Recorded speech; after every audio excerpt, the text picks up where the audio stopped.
Le départ du 4L Trophy 2010 avait lieu aujourd'hui au Stade de France.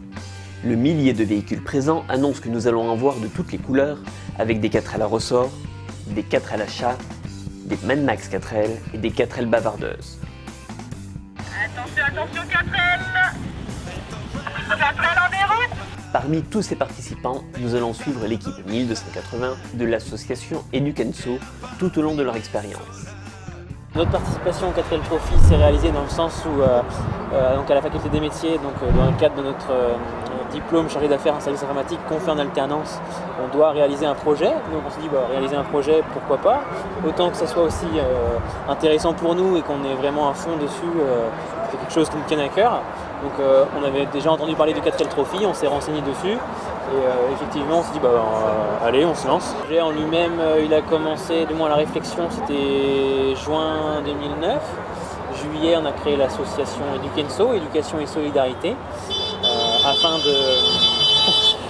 de effectivement avoir plus d'impact auprès des entreprises, surtout pour les partenaires, puisqu'on va dire c'est grâce à ça qu'aujourd'hui on peut partir, grâce aux différents partenaires qu'on a établis. L'idée effectivement, c'est l'association, c'est donc œuvrer pour les enfants défavorisés, dans le sens où on emmène tout ce qui est fournitures scolaires, sportives, et surtout ce qui nous tient à cœur, puisque notre formation c'est de l'informatique commerciale en informatique, donc c'est d'emmener des ordinateurs, donc aujourd'hui on en a 2. On a réussi à en amener 2, oui. Voilà. Au-delà de ça, on a emmené des jouets donc des nounours, jeux de cartes. Voilà, des vêtements, des fournitures scolaires. Donc il y a 50 kg en fin de compte qu'on doit distribuer à l'association 4L Trophy. Chaque participant en fait, du 4L Trophy doit amener 50 kg de fournitures. Et donc tout sera à partir de mardi prochain donc regroupé et distribué dans les différentes écoles. Et donc nous justement on va pouvoir échanger les différentes affaires qu'on a en plus directement au contact de la population et dans les villages assez isolés. En ce qui concerne la voiture, comment on l'a trouvée, déjà c'est vrai que c'était la première épopée. Après la création de l'association, on s'est dit pour faire voir notre motivation, il va falloir quand même la voiture.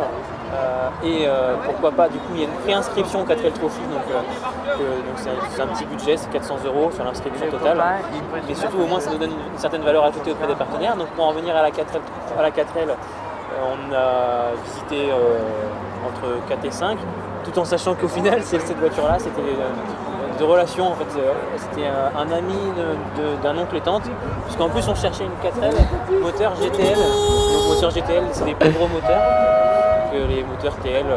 Le 4L Trophy maintenant c'est 13 ans que ça existe, il y en a de moins en moins sur le marché, on va dire.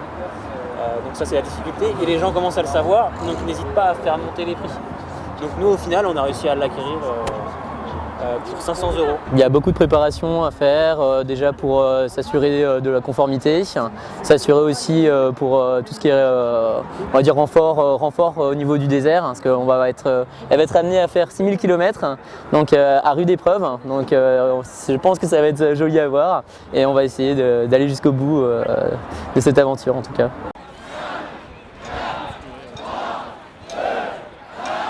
Partez!